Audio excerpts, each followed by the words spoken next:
നമ്മുടെ മുഖ്യമന്ത്രിയും മൈക്കും തമ്മിലുള്ള പ്രശ്നത്തിന് ഇനിയും ഒരു പരിഹാരമായിട്ടില്ല. ഇന്ന് മുഖ്യമന്ത്രിയെ മൈക്ക് ലേശം ചൊടിപ്പിച്ചു. ഇന്നോ ഇന്നലെയോ തുടങ്ങിയതല്ല ഇവർ തമ്മിലുള്ള പ്രശ്നം. ഇനി മൈക്കിനോട് കടക്ക് പുറത്തെന്ന് മുഖ്യമന്ത്രി പറയേണ്ടി വരുമോ അറിയില്ല. കാണാൻ നമുക്ക് എം അഫ്സൽ തയ്യാറാക്കിയ വാൽക്കഷണം. ഊരിപ്പിടിച്ച കത്തിയും ഉയർത്തിപ്പിടിച്ച വടിവാളുകളുടെയും നടുക്കുകൂടെ തന്നെ ഞാൻ നടന്നുപോയിട്ടുണ്ട്. ഇത് ഈ മനുഷ്യൻ്റെ ഒരു കഥ.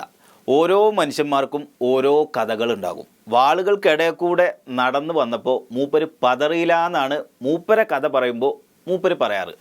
ഓരോ മനുഷ്യന്മാർക്കും ഓരോ തോൽവികളുണ്ടാവും. പക്ഷേ ഈ മനുഷ്യന് തോറ്റു പോകുന്നത് ഒരൊറ്റ കാര്യത്തിന് മുമ്പിലാണ്. അടിയന്തരാവസ്ഥനെ തോൽപ്പിച്ച മനുഷ്യനാണ്. പക്ഷെ എന്ത് പറയാനാ, മൈക്ക് മൂപ്പർക്ക് ഒരു പുല്ല് വില കൊടുക്കണില്ല. അവജ്ഞയോടെ തള്ളിക്കളയുകയാണ്. അതിപ്പോൾ മൈക്കായാലും ശരി, കുടിവെള്ളമാണെങ്കിലും ശരി, നമുക്ക് വേണ്ട പരിഗണന തന്നില്ലെങ്കിൽ അർഹിക്കണ അവജ്ഞതയോടെ അത് തള്ളിക്കളയും. പറയാൻ പോകുന്നത് ഈ മനുഷ്യനെ മൈക്ക് ഇടങ്ങാറാക്കിയ കഥയാണ്. വെറും ഇടങ്ങാറല്ല, ജീവിതകാലം മുഴുവൻ ഇടങ്ങാറാക്കി. എത്രമാത്രം ഡാമേജ് എനിക്ക് ഉണ്ടാക്കാൻ പറ്റുമെന്നാണല്ലോ നിങ്ങൾ നോക്കിക്കൊണ്ടിരിക്കുന്നത്. പൊന്നാര മൈക്ക് സെറ്റേരെ, ഈ മനുഷ്യനെ ഞങ്ങൾ ഡാമേജ് ആക്കരുത്. അത് മൈക്കിന് എന്നോട് എപ്പോ ഇങ്ങനെയാണ്. പുതിയ സംഭവമല്ലല്ലോ. ഇപ്പൊ പ്രശ്നം അൻവർ ആണെങ്കിലും മൈക്ക് ഉണ്ടാക്കിയ അത്ര പ്രശ്നമൊന്നും അൻവർ ഉണ്ടാക്കിയിട്ടില്ല.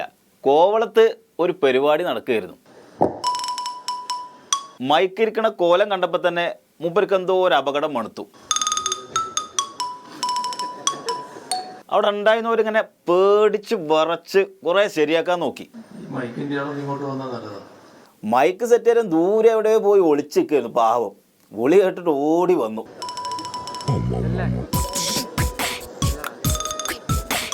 പിന്നെ കോട്ടയത്ത് തോമസ് ചാഴികാടൻ്റെ തെരഞ്ഞെടുപ്പ് പരിപാടിയിൽ, കോട്ടയത്തായാലും കോവളത്തായാലും മൈക്കിന് മാറ്റൊന്നുമില്ല. പിടിച്ചൊരൊറ്റ തള്ള. പണ്ട് വിമാനത്തിൽ ജയരാജൻ സഖാവ് യൂത്ത് കോൺഗ്രസിനെ പിടിച്ച് തള്ളിയ പോലെ ജോസ് കെ മാണിക്ക് ഇങ്ങനെ പേടിച്ച് ഇങ്ങനെ അടുത്തേക്ക് ഇങ്ങനെ ചെന്നു. ആ തള്ളിച്ചേല് മൈക്ക് ഒടിഞ്ഞുപോയി. സഖാവ് അവിടെ പോയിരുന്നു. തോറ്റു. മൈക്കിന് മുമ്പിൽ നമ്മൾ തോറ്റു. പിന്നെ ഒന്നങ്ങോട്ട് മൈക്ക് ശരിയായപ്പോൾ കോൺഗ്രസിനെതിരെ ഇങ്ങനെ കത്തിക്കയറല്ല പരിപാടിയായിരുന്നു. പക്ഷെ കത്തിക്കയറിയത് സഖാക്കളൊന്നുമല്ല, മൈക്കും അതിൻ്റെ സാധനങ്ങളുമാണ്. കോൺഗ്രസിന്റെ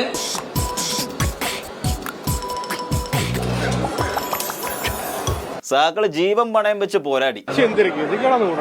അതെ, വല്ലാത്തൊരു ഗതികേടാണ്. ഈ മൈക്കിന് പിന്നെ പാർട്ടി മെമ്പർഷിപ്പ് ഇല്ലാത്തതുകൊണ്ട് നടപടി എടുക്കാൻ കോലല്ലോ. അടുത്ത പരിപാടി സ്ഥാനാർത്ഥികളെ ജയിപ്പിക്കാനുള്ള പരിപാടിയാ. മാറ്റേണ്ടി വരും.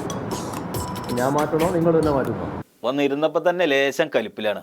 ആരോടെങ്കിലും ചെന്ന് മാറ്റി കൊടുക്കാൻ പറയാം.